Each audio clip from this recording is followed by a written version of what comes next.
पश्चिम Asia में जारी तनाव के बीच अमेरिकी राष्ट्रपति डोनाल्ड ट्रंप का एक बयान पाकिस्तान के लिए बड़ा कूटनीतिक झटका माना जा रहा है।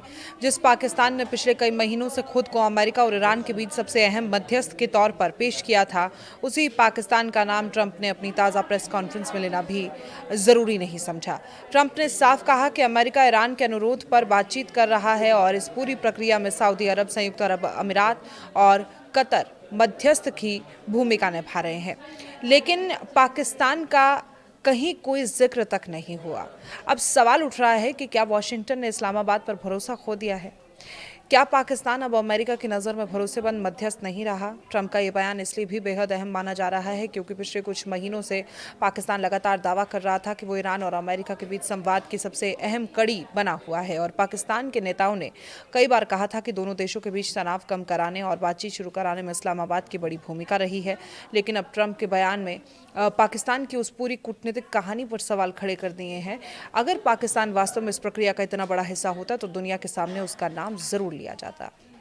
लेकिन ट्रंप ने सिर्फ 3 खाड़ी देशों का नाम लेकर साफ संकेत दिया कि फिलहाल अमेरिका उन पर भरोसा कर रहा है। दरअसल ट्रंप के इस बयान के बाद अमेरिका में पहले से उठ रहे सवाल भी फिर चर्चा में आ गए। अमेरिका के सेवानिवृत्त 4 सितारा जनरल और रक्षा विशेषज्ञ चेक कीन पहले की पाकिस्तान की भूमिका पर सवाल उठा चुके हैं। उनका कहना है कि पाकिस्तान का रुख लगातार ईरान के पक्ष में झुकता दिखाई दे रहा है।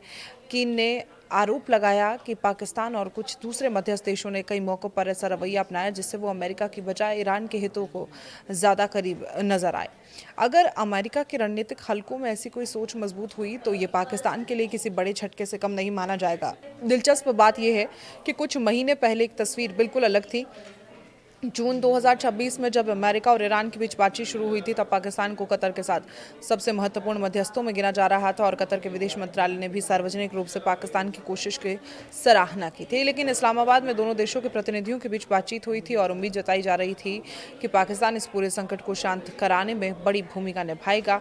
इसके बाद 22 जून 2026 को स्विट्जरलैंड के बर्गनस्टोक में एक हाई लेवल बैठक हुई थी जिसकी अमेरिका, ईरान, कतर और पाकिस्तान के प्रतिनिधि जिस बैठक में शामिल हुए थे।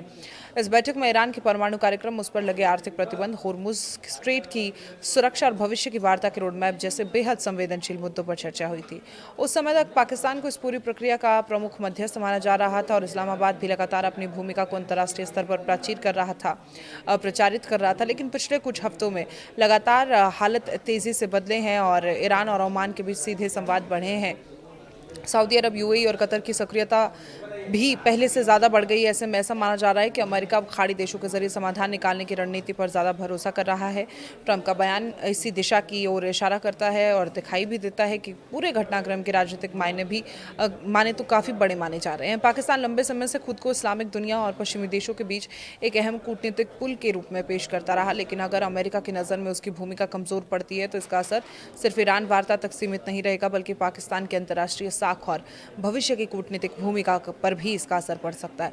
हालांकि अभी तक अमेरिका ने आधिकारिक तौर पर यह नहीं कहा है कि पाकिस्तान को वार्ता प्रक्रिया से बाहर कर दिया गया है और न ही पाकिस्तान सरकार ने ट्रंप के बयान पर कोई औपचारिक प्रतिक्रिया दी। लेकिन इतना जरूर है कि जिस देश को कुछ समय पहले तक शांति वार्ता का अहम चेहरा बताया जा रहा था, उसका नाम अचानक गायब हो जाना कई नए सवाल खड़े कर रहा है। अब सबकी नजर इस बात पर होगी कि आने वाले दिनों में अमेरिका, ईरान और पाकिस्तान के बीच कूटनीतिक समीकरण किस दिशा में आगे बढ़ते हैं।